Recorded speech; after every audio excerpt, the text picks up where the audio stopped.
5 సంవత్సరాలు మీరు చూశారు.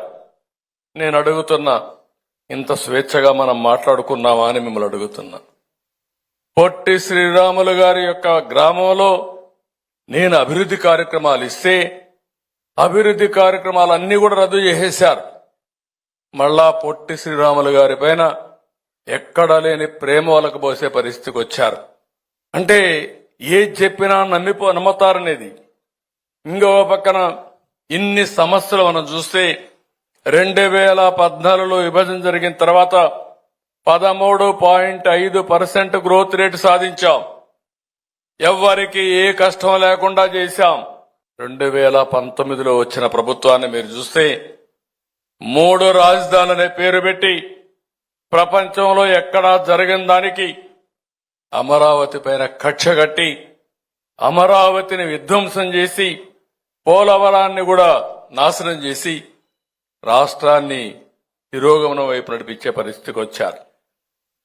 అంటే ఇది చూస్తే బాధేస్తుంది. విభజన వల్ల నష్టం జరిగింది. విభజన అంటే కూడా 19లో వచ్చిన ప్రభుత్వం వల్ల ఈ రాష్ట్రానికి ఎక్కువ నష్టం జరిగింది. ఈ విషయం మీరు గుర్తుపెట్టుకోవాల్సిన అవసరం ఉంది. 6 నెలలుగా కష్టపడుతున్నాం. 6 నెలల్లో మీరు చూస్తే ఎప్పుడొచ్చినా నాకు ఒకటే గుర్తొస్తుంది. ఈ దేశం కోసం పోరాడిన నాయకులు గుర్తొస్తారు. త్యాగాలు చేసిన నాయకులు గుర్తొస్తారు. ఒక ఎన్టీ రామారావు గారు గుర్తొస్తారు. ఒక పొట్టి శ్రీరాములు గారు గుర్తొస్తారని చెప్పి కూడా నేను మీకు తెలియజేస్తున్నా. మళ్లీ కష్టం అనిపించినా కాదు, ఇది చేస్తాం అని మళ్లీ ముందుకు పోతున్నాం. ఆ దృఢ సంకల్పమే ముందుకు తీసుకుపోతా ఉంది. నా ఆలోచన ఒకటే, నేను చాలా స్పష్టంగా విజన్లో కూడా చెప్పాం. మేము వెల్తీ, హెల్తీ, హ్యాపీ సొసైటీయే మా లక్ష్యం. సంపద అనేది కొంతమందికి పరిమితం కావడం కాదు, ప్రతి ఒక్క కుటుంబానికి రావాల్సిన అవసరం ఉంది. ప్రతి ఒక్క కుటుంబం జీవన ప్రమాణాలు మెరుగుపడాలి.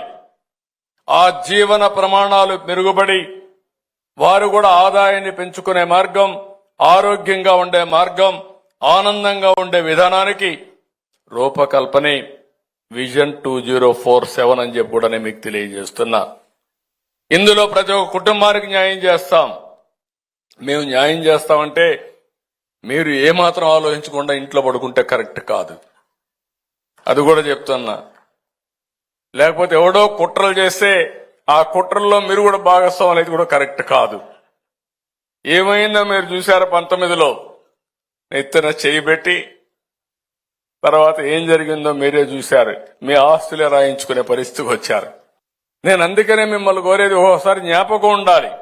ఒక పొట్టి శ్రీరాములు గారిని గుర్తుపెట్టుకోవడమే కాదు, ఒక సర్దార్ వల్లభాయ్ పటేల్ను గుర్తుపెట్టుకోవడం కాదు, 1924లో జరిగిన పరిపాలన కూడా ఒకసారి గుర్తుపెట్టుకుంటే వాళ్ళ త్యాగాలు ఏ విధంగా మనకు ఉపయోగపడ్డాయి, ఇలాంటి వాళ్ళ వల్ల నరకాన్ని ఎట్లా అనుభవించామో ఒక్కసారి గుర్తుపెట్టుకుంటే మీకే కాదు, నాకు దప్పలా, మా పవన్ కళ్యాణ్ గారు కూడా దప్పలా. కొంతవరకు అందరం బాధితులమే. 32,000 కోట్లు పెంచి ఇప్పుడు కూడా చెప్తున్నా, మళ్ళీ వాళ్ళు చేసిన పాపాలు ఎంతంటే 1,25,000 కోట్ల రూపాయలు అప్పు చేశారు.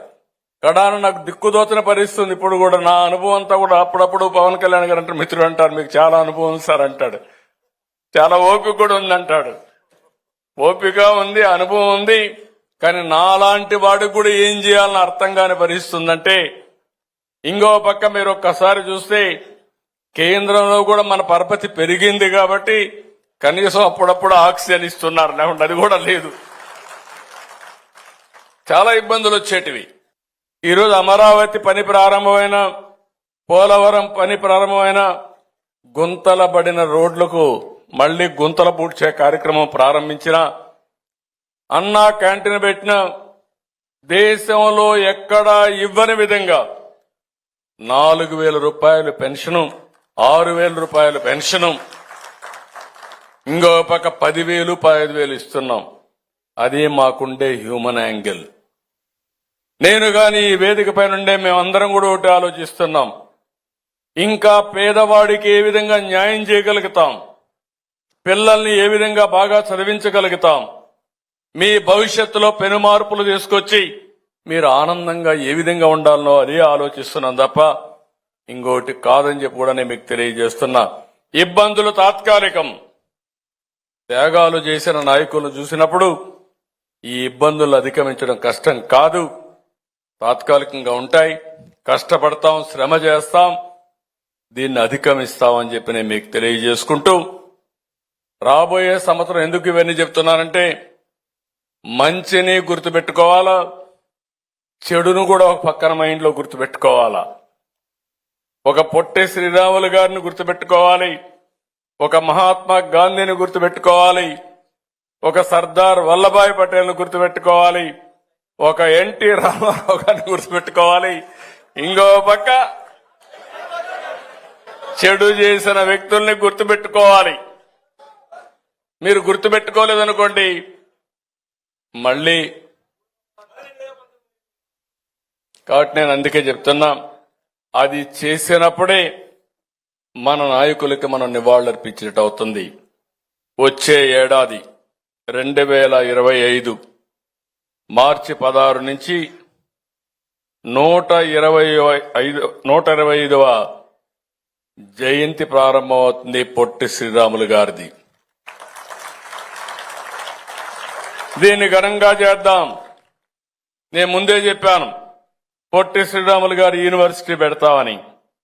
అదే కాకుండా ఇంకొక పక్కన తెలుగు యూనివర్సిటీ పెడతాం, ఇంకో పక్క ఇక్కడనే మీరు మిత్రులు చెప్పారు ఏదైతే అమరావతిలో మెమోరియల్ పెట్టి అక్కడ ఒక విగ్రహం పెట్టి పొట్టి శ్రీరాములు గారు చేసిన త్యాగాల్ని గుర్తుపెట్టుకునే విధంగా ఏం చేయాలో అవి కూడా చేస్తాం. అదే సమయంలో పొట్టి శ్రీరాములు గారు పుట్టిన గ్రామాన్ని అభివృద్ధి చేసి ఆయన ఆ రోజు ఉన్నటువంటి ఇంటిని కూడా ఒక మెమోరియల్ గా తయారు చేసి శాశ్వతంగా గుర్తుపెట్టుకునే విధంగా చేస్తామని చెప్పి కూడా నేను మీకు తెలియజేస్తున్నా.